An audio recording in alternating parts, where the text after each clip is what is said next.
कराची समेत सिंध में 9वीं और 10वीं के इम्तिहानात जारी हैं।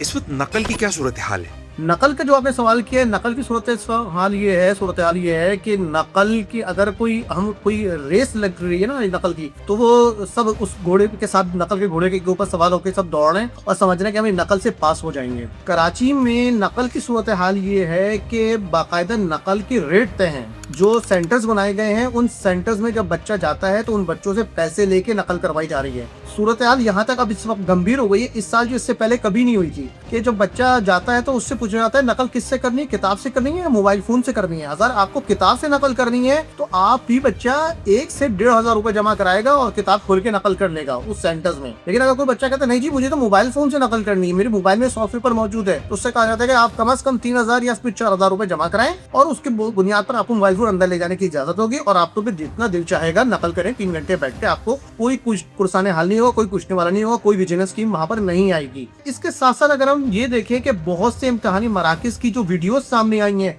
उसमें होशरुबा इंकशाफात हुए हैं।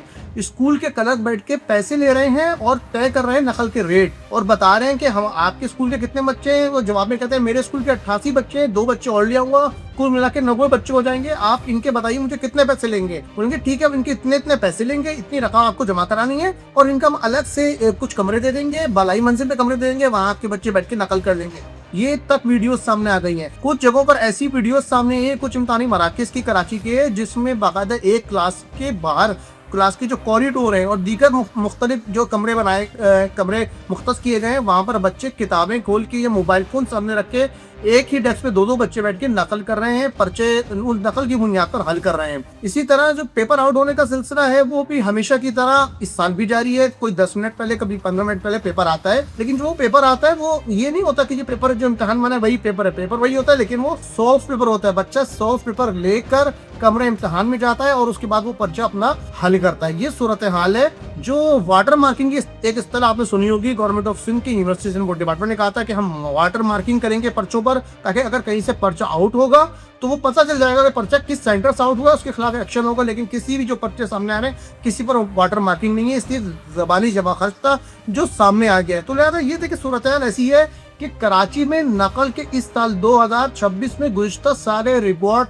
टूट गए हैं और खुद अब नकल की बुनियाद जब मीडिया में जो खबरें सामने आ रही है तो बोर्ड खुद परेशान है। तो बोर्ड परेशान तो है, लेकिन जाहिर इस वजह से नहीं कि नकल हो रही है, इस वजह से कि नकल आश्कार हो रही है, क्योंकि जाहिर है बोर्ड के अमले के बहुत सारे अफसरान खुद इसमें शामिल है नकल कराने। लोग कैसे शामिल है वो भी एक पूरी साइंस है। अच्छा, ये सेंटर फिक्सेशन की जो इल्ज़ामात थे पेपर शुरू होने से पहले, जिसकी वजह से ये एडमिट कार्ड्स का एक मामला इतना पेचीदा हो गया था, वो इल्ज़ामात लगे थे मुख्तलिफ अफसरान के ऊपर, वो भी साबित हो गए?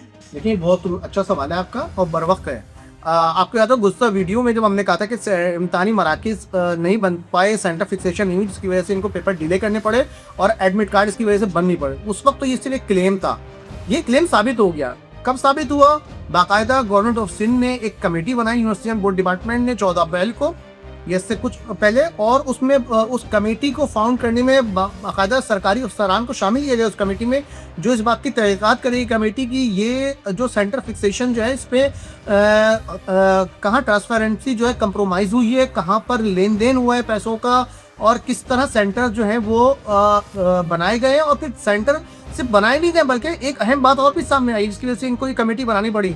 इम्तिहान जारी है, इम्तिहान शुरू हो चुके हैं, दौरान इम्तिहान बच्चों के इम्तिहानी मराकज़ तब्दील हो रहे हैं। वो कह रहा है कि बच्चा पहले पेपर में किसी और इम्तिहानी मरकज से पेपर दे रहा था, दूसरे पेपर जब हुआ तो शुभ चला अब मेरा पुराना है और ये गुज़िश्ता इम्तिहानी मरकज नहीं है, बल्कि अब मेरा इम्तिहानी मरकज तब्दील हो चुका है। एक बच्चा जो करीब मलीर में रहता है, पहला पर्चा उसने मलीर के किसी सेंटर में दिया, लेकिन बाद में जो दूसरा पर्चा वो जाके लांडी और कुरनी के इम्तिहानी मरकज में मीलों दूर जाके दे रहा है। वो कह रहा है, वो ये रहा है कि कुछ स्कूल जो है वो खुद जाके बोर्ड से मामला तय करते हैं और अपने इम्तिहानी मराकज़ को तब्दील करा दें दौरान इम्तिहान, ताकि हमारे बच्चे फुला सेंटर जहाँ के सेंटर डाला था वहाँ तो नकल नहीं कर पा रहे थे, लेकिन अब नया सेंटर है वहाँ नकल कर पाएंगे।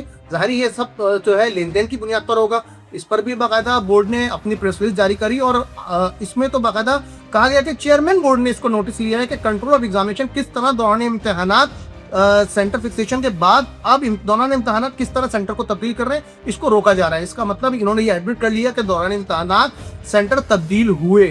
ये सेंटर क्यों तब्दील हो रहे हैं, ये ज़ाहिर है कि इससे पहले सेंटर फिक्सेशन में घपला हुआ और उसके बाद जब बात वहाँ तक आके नहीं रुकी, बल्कि अब दौरान इम्तिहान नकल के लिए सिर्फ सेंटर तब्दील होते जा रहे हैं, बच्चों को ताकि खुलेआम नकल की इजाज़त मिल जाए। अच्छा, ये जो हर साल छापा मार टीमें होती हैं मुख्तलिफ सेंटर्स के अंदर, वो छापे मारती हैं और कहा यह जाता है कि जी नकल की बेखनी के लिए, नकल की रोकथाम के लिए फलानी टीम बना दी गई है, ढिमकड़ी टीम बना दी गई है। क्या वो टीमें सेंटर्स में उसी तरह से दौरे कर रही हैं? अगर वो दौरे कर रही हैं तो वो वहाँ क्या कर रही हैं? देखें, टीमें एक बनती हैं बोर्ड्स की, जो बोर्ड्स मुख्तलिफ जो सरकारी स्कूलों के असातिज़ा हैं उसकी बुनियाद पर उनको शामिल करके विजिलेंस टीमें बनाता है। लेकिन इस साल जब नकल की बहुत ज़्यादा इत्तलात सामने आई तो कमिश्नर कराची ने भी डिप्टी कमिश्नर्स को कहा कि आप बोर्ड के जो इम्तहान है उसमें सरप्राइज विजिट करें, जाएँ उल्ताने मराकज़ में देखें। तो ये एक तरफ ये विजिलेंस स्कीम है, दूसरी तरफ ये डिप्टी कमिश्नर्स या असिस्टेंट कमिश्नर खुद जा रहे हैं, इम्तहानी मराकज़ के दौरे कर रहे हैं, लेकिन इसके बावजूद नकल नहीं रुक पा रही है, क्योंकि एक डिप्टी कमिश्नर या उसका असिस्टेंट कमिश्नर जो एक बहुत बड़ा ज़िला होता है, एक ज़िले के अंदर इम्तहानी मराकज़ जो हैं वो 1 दर्जन, 2 दर्जन, 3 दर्जन होते हैं। वो मुमकिन नहीं है कि 3 घंटे में सारी इम्तहानी मराकज़ का दौरा कर लिया जाए।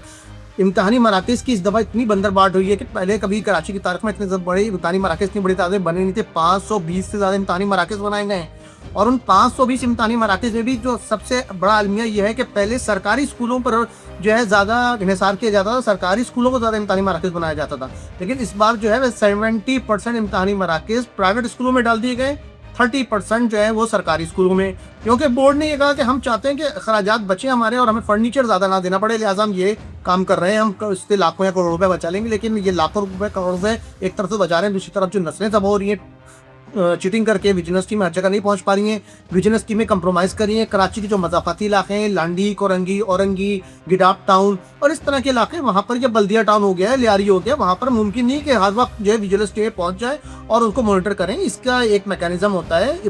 दूर दराज इलाकों में सेंटर नहीं बनाए जाते, बड़े सेंटर बनाए जाते हैं, कम सेंटर बनाए जाते हैं, जिसकी वजह से मॉनिटरिंग आसान हो जाए।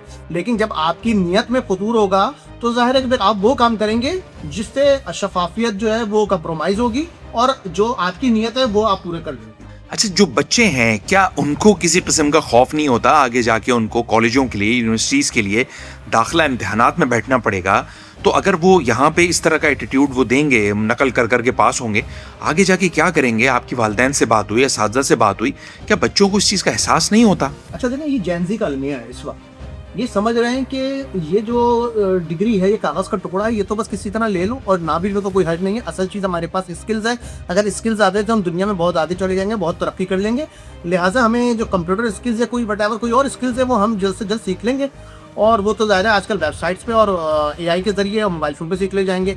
बाकी मैट्रिक के इम्तहान तो नकल करके पास हो ही जाएंगे, इसके बाद हम इंटर के इम्तहान की बात कर लेंगे। ये नहीं समझ रहे कि जो टेक्नोलॉजी जिसकी ये जो स्किल्स हैं जिन ममालिक ने दी है, वो ममालिक आज भी अपने बच्चों को डिग्रियाँ बांट नहीं रहे बल्कि पढ़ा रहे हैं और पढ़ाई की बुनियाद पर वो उन्होंने जो तरक्की की है वो उसी सिर्फ स्किल से नहीं करी है। वो स्किल बेस्ड तरक्की डेवलपमेंट ज़रूर है, लेकिन वो एकेडमिक और रिसर्च साथ साथ कर रहे हैं। लेकिन हमारे मुल्क में ये जेंजीज और उससे आगे के जो बच्चे हैं वो ये समझ रहे हैं कि ना रिसर्च करो, ना ही एकेडमिकली अपने आप को स्ट्रॉन्ग करो, बल्कि बस स्किल्स ले लो और ये तो डिग्रियां हैं, ये तो ऐसे ही आ जाएंगी, नहीं भी आएंगी कोई, लेकिन इनको आगे चल के इनको पता चल जाएगा कि ये जो हमने किया था इसके साथ अब हमारे साथ कितना जो है हमने अपने मुस्तकबिल से कंप्रोमाइज़ कर लिया है। आप ये देखेंगे ये बच्चे जो हैं जब ये आगे जाएंगे तो ये एप्टीट्यूड टेस्ट होते हैं, कॉलेजों में टेस्ट होते हैं, यूनिवर्सिटीज़ में टेस्ट होते हैं। तभी यूनिवर्सिटीज़ के टेस्ट में जो बच्चे बैठेंगे और अगर उन्होंने चीटिंग करके मैट्रिक किया है, इसी तरह अगर वो चीटिंग करके इंटर करेंगे तो जो यूनिवर्सिटी के एप्टीट्यूड टेस्ट होते हैं वो पास नहीं कर पाते।